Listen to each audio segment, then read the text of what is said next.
দেখছেন নিউজ 7 দিন বাংলা, আর আমি সঙ্গে আছি অনুপ রক্ষিত।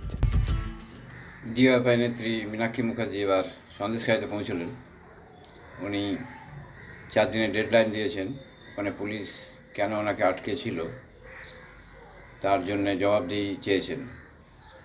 তৃণমূলের নেতারা ওখানে ঘুরে বেড়াতে পারছে, অথচ যারা ওখানকার অত্যাচারিতদের সঙ্গে কথা বলতে যাচ্ছে তাদেরকে আটকানো হচ্ছে। দেখুন পুরো প্রতিবেদনটা। আমি জানতে চাই ওনার বিরুদ্ধে আপনি কি অ্যাকশন নিলেন? উইদিন 4 days, 4 দিনের মধ্যে আমাকে দুটো জিনিস দিতে হবে। এক, ये रिसीप्ट वाला है ना आपके पास, वो रिसीप्ट ठीक है, रिसीप्ट बोल के जो स्कैन वो दे देना। 4 দিনের মধ্যে জানাতে হবে কোন অর্ডার বলে উনি আমাদেরকে আটকালেন। উইদিন 4 days আমাদেরকে জানাতে হবে যে ওখানে তৃণমূল দলের নেতারা কি করে ঘুরে বেড়াচ্ছে। 4 দিনের মধ্যে আমাদেরকে জানাতে হবে। আপনাকে শুনতে হবে আমার কথা। मैं समझ गया जो आप नहीं, आप नहीं समझ रहे हैं। बताइए आप मुझे।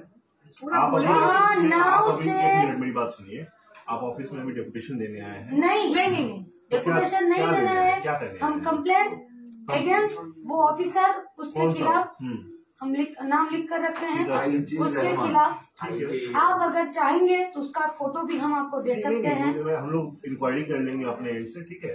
अभी यहाँ पे ऑफिस पूरा क्लोज हो चुका है। आप सुनिए ना, आप 4 दिन आप लोगों को हम लोग टाइम देना चाहते हैं कि 4 दिन में ये 3-4 सवालों का जवाब हम लोगों को चाहिए। पहला, कि कौन सा लीगल नोटिस के तहत वो लोग हम लोगों को वहाँ पर रोका। दूसरा, एक तरफ हम लोगों को रोका गया और दूसरी तरफ तृणमूल का नेता और एमपी और एमएलए लोगों को वहाँ पर खुलेआम घूमने दिया। একই সাথে অন্য নতুন করে তৃণমূলের সব কর্মীদেরকে যেখানে আমাদেরকে জানাতে দিচ্ছে না, বসতে দিচ্ছে না, আপনি আমার ধৈর্যের আবার নিচ্ছেন পরীক্ষা, আপনি শুনছেন না। नहीं, आप उनको बीच में रोक रहे हैं। কি করে উনি করলেন, কি করে এক নৌকা গেল। আর আজকে ওখান থেকে আপনার এই অফিসে এবং ডিজি অফিসে, ডিজির কাছে ওখানকার মহিলারা ফিরে মেল করেছে। আমরা জানতে চাই তাদের বিরুদ্ধে আপনারা কি অ্যাকশন নিলেন, যাদের নাম করে ওরা আপনাদের কাছে আজকে এখানে মেল করে কমপ্লেন করেছে। আর ওদের উপরে যাতে যারাই কমপ্লেন করেছে তাদেরকে যাতে হ্যারাসমেন্ট না করা হয়, তাদের উপর যাতে কোনো রকমের ভয় ভীতি আক্রমণ যাতে না হয়, যদি হয় তার জবাব আপনাকে দিতে হবে। সেই নিরাপত্তার দায়িত্ব আপনাকে শুড বি অ্যানসারেবল। ঠিক আছে, ঠিক আছে, ঠিক আছে। 7 দিনের মধ্যে জমির ব্যবস্থা করতে হবে। তারপর তো 4 দিনের মাথায় আমরা তো আবার আসছি, তারপর তো জমির যা ডকুমেন্ট আছে, যা কাজ আছে, দরকার হলে ওনারা আমাদের সাথে যাবেন আর গিয়ে জমি থেকে নোনা জল কেটে উনি বার করবেন আমাদের কাছ থেকে। আর ওই যে অফিসার আমাদেরকে আটকেছে ওনাকে থাকতে দিয়েছে।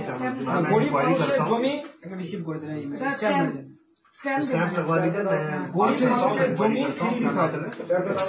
অনৈতিক ভাবে জমি 4 দিনের মধ্যে এর বিরুদ্ধে কি স্টেপ নিলেন, তার কাছ থেকে আপনি কি জানতে চাইলেন, এটা আমাদেরকে জানাতে হবে। আমি আমার এখানে ফোন নাম্বার লিখে দিয়ে যাচ্ছি।